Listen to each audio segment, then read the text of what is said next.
Cisco shares falling after slashing its full-year guidance and announcing layoffs that will impact 5% of its workforce, amounting to about 4,000 employees. CEO Chuck Robbins said in the company's earnings call that the current macro environment is leading them to be more cautious with forecasts and expectations. William Kerwin, Morningstar equity analyst, joins us now. William, just want to start out with your broad read on this quarter overall, and if this turnaround story is going to be able to be mounted. I mean, we're talking about 1 to 2 quarters potentially of some volatility. Absolutely. Thanks for having me on. So really, when we see Cisco's near term, we see it as weak. And really, we view this in the context of the last few years. We see it as a hangover in demand after surging networking spending in years post-pandemic. So we see the near term as weak. We were already expecting that, but after the report last night, we actually think it's going to look a good amount worse than we had previously been expecting. So we cut our fair value estimate to $50 a share. But overall, when you mention, the opportunity for a rebound, we still like Cisco's long-term competitive position. We like its focus on profitability, cash flow, and that funds a really good dividend. So we're not worried about the long term. The short term definitely looks weaker, but we see shares as fairly valued right now.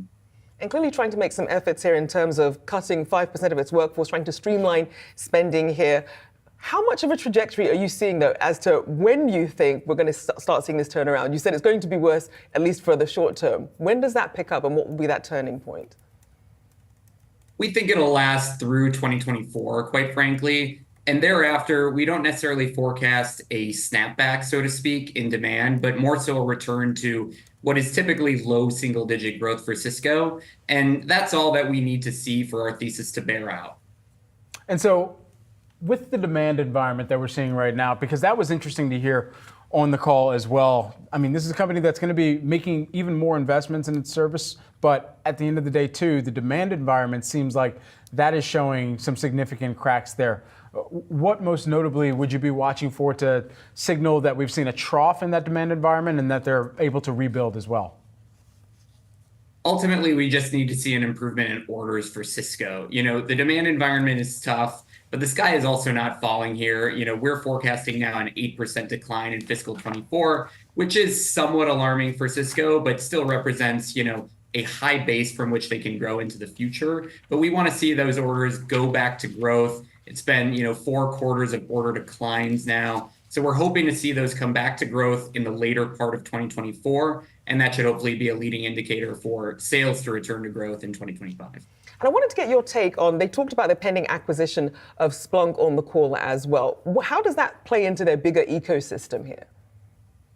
Splunk is really a doubling down on software and also security for Cisco. So Cisco's security business has been lagging the market for, almost as long as I can remember. And so this is an investment in that business to build out their portfolio, build out their offering, and improve their overall, comprehensive portfolio around security. We like the deal. We think it's a fair price, so we saw it as value neutral for Cisco, but definitely a positive that they moved up the closing expectation into next fiscal quarter.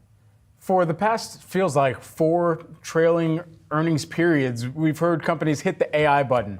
Can AI save Cisco? The short answer is no here.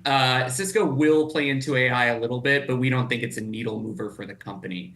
Cisco really excels in campus networks, in on-premises data centers, smaller scale networks that sit below the size of these public cloud providers that we see making a lot of the investments in AI right now. So Cisco is trying to make inroads into that market. We think it'll have moderate success there, but ultimately the needle mover is those campus and on-premises networks. And again, our long-term thesis revolves around those, not necessarily being an AI big-time winner. And they also did mention their weak demand with their telco and cable service provider customers as well. Is that going to be a continued downtrend? Again, I would say so for the rest of the year, ultimately. These are Cisco's larger customers, those cloud providers that I mentioned. We see them as having a relatively weaker position there compared to large enterprises, for example. And so we see a lot of the weakness in the near term here being driven by those customers, and I expect that to continue through the rest of the year.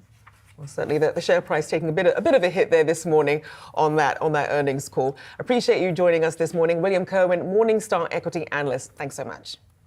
Thank you.